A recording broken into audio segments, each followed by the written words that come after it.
Zajedno sa opštinom Skadar, opština Bar i služba zaštite i spašavanja kroz projekat Smart Building Forest implementirali smo video nadzor za ranu dojavu požara, znači sistem za ranu dojavu požara koji nam omogućava i koji će nam omogućavati da lakše sagledamo stanje na terenu, da nam na vrijeme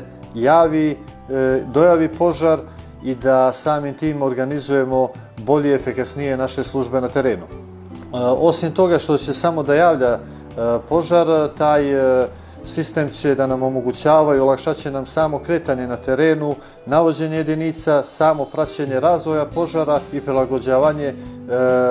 naših jedinica prilikom gašenja, davajući prioritete na objekte i lokalno stanovništvo. Ono što je nama u planu za narednu godinu je da još 3 ovakva sistema rasporedimo duž naše opštine, čime bi pokrili preko 60% terena sa ovim sistemom. Plan nam je da pokrijemo područje Crnice,